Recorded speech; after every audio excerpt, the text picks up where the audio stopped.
इस्लाम मखाशेव versus अरमान सरोकियान एक काफी anticipated fight है और सच बताऊं तो स्किल फॉर स्किल ये एक बहुत ही क्लोज फाइट है और इसमें कोई भी जीत सकता है। इन दोनों की पहली फाइट इस्लाम जीता था एक डिसीजन से और इस्लाम और वोल्क की फाइट के अलावा आई थिंक ये विन इस्लाम के करियर की सबसे टफ विन थी। लेकिन तब से लेकर अब तक इन दोनों फाइटर्स के स्किल्स में काफी ज्यादा चेंजेस देखने को मिले हैं। तो पहले बात करते हैं इस्लाम की। तो आई थिंक इस्लाम ऑफेंसिवली और डिफेंसिवली अपनी ग्रैपलिंग के काफी सारे एस्पेक्ट्स में, जैसे उसका clinch game, cage wrestling and body locks में वो अरमान से बेटर है, specially upper body take downs में। और जो चीज गेस करना थोड़ा मुश्किल है कि इन दोनों में से ओपन स्पेस में ज्यादा अच्छे से कौन शूट करता है। और मे बी ये दोनों ही हो सकता है इस फाइट में ऐसा ना करे क्योंकि वो थोड़ा रिस्की है। और अगर बात करें इन दोनों की स्ट्राइकिंग की तो I think skill for skill Islam Arman से एक बेटर बॉक्सर है, लेकिन अरमान की पंचिंग पावर इस्लाम से ज्यादा है। और अरमान की पंचिंग पावर का एक काफी अच्छा एग्जाम्पल है उसका बनील लारियूश वाला नॉकआउट, जिसमें अरमान का राइट पैर हवा में फिर भी उसने अपने राइट क्रॉस से बनील को यहाँ पर नॉकआउट कर दिया।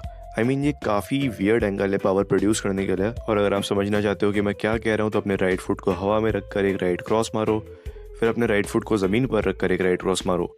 दोनों के अंदर पावर का एक जमीन आसमान का फर्क होगा। और अगर बात करें इन दोनों की किक्स और नीज की तो आई थिंक अरमान के पास किक्स में ज्यादा वर्सेटिलिटी है, उसके किकिंग स्किल्स काफी ज्यादा अच्छे हैं एक्सेप्ट फॉर दिस वन। लेकिन अनलाइक इस्लाम माकाशेव उसने अपनी किकिंग स्किल्स को इतने अच्छे से यूटिलाइज नहीं करा है। एंड आई थिंक इस्लाम के पास यहाँ बेटर नी स्ट्राइक्स हैं स्पेशली फ्रॉम द क्लिंच। लेकिन इस फाइट में मुझे नहीं लगता कि इस्लाम क्लिंच से इतनी नीज मारेगा क्योंकि वहां से अरमान को टेक डाउन्स की ओपनिंग्स मिल सकती हैं। और आई थिंक इस फाइट में इस्लाम के ऊपर काफी ज्यादा मेंटल प्रेशर भी है क्योंकि अगर वो ये फाइट जीत जाता है तो एंडरसन सिल्वा का मोस्ट कॉन्सिक्यूटिव विंस का रिकॉर्ड तोड़ देगा और लाइट वेट डिवीजन में सबसे ज्यादा टाइटल डिफेंसेस का भी रिकॉर्ड अपने नाम कर लेगा। And may be who knows Islam is a chill guy और हो सकता है उसको इन सब चीजों से फर्क ही ना पड़ रहा हो। तो मेरी इस फाइट की प्रेडिक्शंस क्या है? तो देखो यार, इस फाइट को प्रेडिक्ट करना इतना इजी नहीं है क्योंकि ये दोनों ही फाइटर्स स्टाइलिस्टिकली काफी सिमिलर है और ना ही इनके स्किल सेट्स के बीच में एक बहुत बड़ा गैप है। आई मीन हाँ, इन दोनों के बीच में जो पहली फाइट हुई थी वो इस्लाम जीता था, लेकिन उस टाइम पर अरमान बस 21-22 साल का था और ऊपर से वो उसकी यूएफसी के अंदर पहली फाइट थी, वो भी 12 दिन के शॉर्ट नोटिस पर। एंड स्टिल उसने काफी दिक्कत दी थी इस्लाम को उस फाइट में। और अरमान इनकी होने वाली फाइट में इस्लाम को अपनी स्ट्राइकिंग से काफी ज्यादा दिक्कत दे सकता है क्योंकि भले इस्लाम के लास्ट कुछ ओपोनेंट स्ट्राइकर्स थे लेकिन वो उसके अगेंस्ट इतना खुल के स्ट्राइक नहीं कर पा रहे थे इस्लाम के टेक डाउन्स के डर की वजह से। और वो सिंपली इस्लाम के साथ ग्राउंड पर नहीं जाना चाहते थे क्योंकि उनको पता है कि वहाँ पे कितना रिस्क है। लेकिन अरमान को इस चीज से इतनी दिक्कत नहीं होने वाली उसके हाई लेवल ग्रैपलिंग स्किल्स की वजह से। आई मीन इन दोनों की लास्ट फाइट में अरमान इस्लाम के माउंट पर आते ही वहां से अराउंड 25 सेकंड्स में निकल गया था। तो इन सभी चीजों को मद्देनजर रखते हुए मेरी इस फाइट की फाइनल प्रेडिक्शन क्या है? तो आई थिंक इन दोनों के लिए एक दूसरे को पहले 2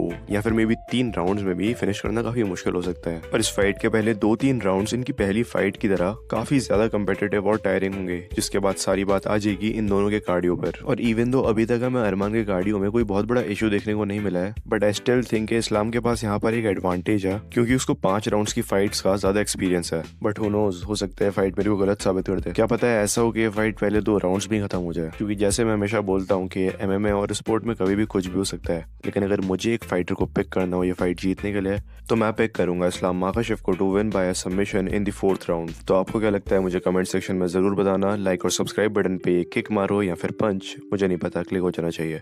thank you for watching. Cheating करता है तू, चीटिंग चीटिंग चीटिंग करता है तू।